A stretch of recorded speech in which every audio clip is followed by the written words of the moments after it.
इन दिनों अमेरिका भारत का बहुत बड़ा हितैषी बन रहा है। आर्थिक संबंधों से लेकर सामरिक संबंधों तक अमेरिका बार बार व्यापक परिवर्तन करने को उतारू दिखाई दे रहा है। दूसरी ओर विपक्षी पार्टी यानी रिपब्लिकन पार्टी भी पीछे नहीं है और भारत को आकर्षित करने के लिए एड़ी चोटी तक के जोर लगा रही है। नमस्कार, आप देख रहे हैं T5 जो है देश का सबसे विश्वसनीय अल्टरनेट न्यूज मीडिया पोर्टल और मैं योगेश शर्मा आपको बताऊंगा कि कैसे डेमोक्रेट पार्टी को सत्ता से हटाए बिना भारत अमेरिका के संबंध प्रगाढ़ नहीं हो सकते। अमेरिका के राष्ट्रपति चुनाव होने में अभी 1 वर्ष शेष है। अमेरिका की जनता अब तक बाइडेन प्रशासन से त्रस्त हो चुकी है। वो किसी भी स्थिति में डेमोक्रेट पार्टी को दोबारा सत्ता में नहीं देखना चाहती है। ऐसे में विपक्षी रिपब्लिकन पार्टी की सत्ता वापसी के आसार प्रबल दिख रहे हैं। अभी हाल ही में रिपब्लिकन पार्टी से सांसद और पूर्व में नॉर्थ कैरोलिना की राज्यपाल रही निक्की हेली ने दावा किया है कि सत्ता में आने पर वो अमेरिका के विरोधियों विशेषकर चीन और पाकिस्तान को दी जा रही अनावश्यक वित्तीय सहायता को बंद कर देगी। परंतु अपने साक्षात्कार में निक्की यहीं नहीं रुकी। उन्होंने कहा कि जब घूम फिरकर पाकिस्तान को केवल आतंकवाद ही एक्सपोर्ट करना है तो उन्हें अरबों खरबों डॉलर भेजकर क्या मिलेगा। पाकिस्तान को वित्तीय सहायता देना अर्थात अमेरिका और उसके सहयोगी जैसे भारत को नुकसान पहुंचाना और ये स्वीकार्य नहीं है। ध्यान दीजिए, यहाँ विशेष रूप से निक्की ने भारत को अमेरिका का सहयोगी जताने का प्रयास किया है और ऐसे में ये कहना गलत नहीं होगा कि उन्होंने ये बयान भारतीयों को आकर्षित करने हेतु दिया था। वैसे भी अमेरिका में भारतवंशियों का प्रभाव ऐसा है कि उन्हें अनदेखा करने की भूल ना रिपब्लिकन पार्टी करना चाहेगी और ना ही सत्ताधारी डेमोक्रेट पार्टी।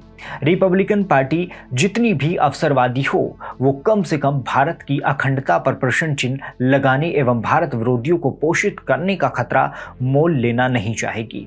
जब डोनाल्ड ट्रंप सत्ता में थे तो उन्होंने इस बात पर विशेष ध्यान दिया था कि भारत के विरुद्ध कोई भी ताकत आवाज ना उठा पाए, चाहे वो चीन हो या पाकिस्तान।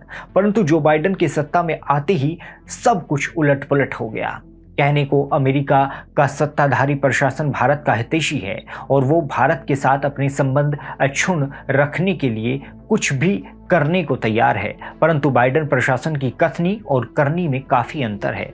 वैसे भी कुछ माह पूर्व तक जो प्रशासन केवल इसलिए भारत पर आर्थिक प्रतिबंध लगाने की धमकी दे रहा था क्योंकि वो उसके इशारों पर चलने को तैयार नहीं, तो उसे कोई कैसे गंभीरता से ले सकता है। वहीं इनकी छत्रछाया में जिस प्रकार से भारत विरोधी तत्वों को बढ़ावा दिया गया है पिछले कुछ वर्षों में, उसके बारे में जितना कम बोलें उतना ही अच्छा। परंतु इसका निक्की हेली के बयानों से क्या संबंध है क्योंकि निक्की हेली रिपब्लिकन पार्टी की ओर से 2024 में राष्ट्रपति की उम्मीदवार बनने को तैयार हैं। परंतु ऐसा भी नहीं है कि उन्हें चुनौती देने वाला पार्टी में कोई नहीं है। वे भले ही लोकप्रियता के मामले में इस समय जो बाइडेन से आगे चल रही हो, परंतु उन्हें चुनौती देने के लिए उनकी पार्टी में ही कई लोग उपस्थित हैं, जैसे रोन डेसेंटिस, पूर्व विदेश मंत्री माइक पोम्पियो और फिर हम डोनाल्ड ट्रंप को कैसे भूल सकते हैं। ऐसे में जिसे भी राष्ट्रपति बनना है उसे इतना तो पता है कि उसे हर स्थिति में भारत को आकर्षित करना ही होगा और अन्य दावेदारों से बेहतर करना होगा। परंतु प्रश्न तो अब भी व्याप्त हैं। आखिर किस कारण से डेमोक्रेट पार्टी भारत अमेरिका के बीच प्रगाढ़ संबंधों में बाधक बनने का काम कर रही है। वैसे भी जिस राष्ट्रपति की कार्य क्षमता पर उसी की पार्टी के सदस्य प्रश्न उठाने लगे तो वे दूसरे देशों में कैसे विश्वास उत्पन्न कर पाएंगे। अब उनके प्रमुख प्रतिद्वंदी डोनाल्ड ट्रंप को ही देख लीजिए। अपनी आक्रामकता के कारण अमेरिकी युवाओं के एक बड़े वर्ग द्वारा प्रशंसित थे। उनके द्वारा मेक अमेरिका ग्रेट अगेन जैसे अभियान चलाया गया जो अमेरिका की युवा आबादी के एक बड़े वर्ग के लिए भविष्य की आशा जैसा था, जबकि बाइडेन ऐसी कोई उम्मीद किसी व्यक्ति में नहीं जगा पा रहे हैं। और अमेरिकी मीडिया ने क्या किया? अमेरिका का लिबरल मीडिया ट्रंप को लेकर भ्रम फैलाता रहा है कि वो डेमेंटिया की बीमारी से परेशान है, उन्हें सीढ़ियों पर चढ़ने से डर लगता है और वो बिना सहायता की सीढ़ी नहीं चढ़ सकते। सभी जानते हैं कि ये चर्चा बेबुनियाद थी और ट्रंप को बदनाम करने के लिए चलाए जा रहे प्रोपेगेंडा वार का हिस्सा थी। लिबरल मीडिया ने इसमें बढ़ चढ़कर हिस्सा लिया। अब यही दरबारी मीडिया बाइडेन को लेकर मौन हो गई है। अभी तो हमने भारत को क्रायोजेनिक तकनीक से वंचित रखने में जो बाइडेन की भूमिका पर प्रकाश भी नहीं डाला, अन्यथा अनेक अमेरिकी वामपंथी कहीं मुंह दिखाने योग्य नहीं बचेंगे। इसके अतिरिक्त बाइडेन के चुनाव को लेकर पहले ही संदेह का माहौल रहा है। ट्रंप और उनके समर्थक चुनाव में धांधली के आरोप लगाते रहे हैं। इसके अलावा बाइडेन की नीयत को लेकर भी गंभीर सवाल उठाए गए हैं, जैसे बाइडेन द्वारा अमेरिका के मुख्य शत्रु चीन के प्रति उदार नीति अपनाना, इजराइल जैसे परंपरागत सहयोगियों को छोड़ ईरान को तवज्जो देना आदि कई ऐसी नीतियां हैं जो बाइडेन की नेतृत्व क्षमता पर प्रश्न खड़ा करती हैं। अब इन्हीं सभी विवादों में बाइडेन के स्वास्थ्य को लेकर भी एक नई चर्चा शुरू हो गई है।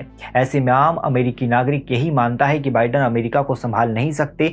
इसके अतिरिक्त डेमोक्रेट पार्टी किस प्रकार से एक सशक्त संसार विशेषकर भारत और अमेरिका के प्रगाढ़ संबंधों में सबसे बड़ी बाधा बनी हुई है, ये सुब्रमण्यम जयशंकर से बेहतर कोई नहीं समझ पाएगा।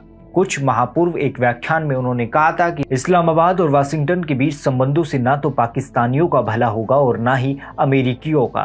अमेरिका को पाकिस्तान से अपने संबंधों पर सोचना चाहिए कि उसे इससे क्या हासिल हुआ। मैं ये बात इसलिए कह रहा हूँ क्योंकि ये आतंकवाद विरोधी समान है। जब आप F-16 की क्षमता जैसे विमान की बात कर रहे हैं, हर कोई जानता है कि आप भी जानते हैं कि विमानों को कहां तैनात किया गया है और उनका क्या उपयोग किया जा रहा है। आप ये बात कहकर किसी को बेवकूफ़ नहीं बना सकते। ऐसे में निक्की हेली के बयानों से जहां भारत की सक्रियता 2024 के चुनावों में बढ़ती दिखाई दे रही है, वहीं दूसरी ओर ये भी स्पष्ट है कि मामला चाहे कुछ भी हो, अगर अमेरिका को अपनी प्रगति प्यारी है और भारत से संबंधों में खटास नहीं आने देना चाहता, तो उन्हें कैसे भी करके डेमोक्रेट पार्टी को अगले चुनावों में सत्ता से हटाना होगा।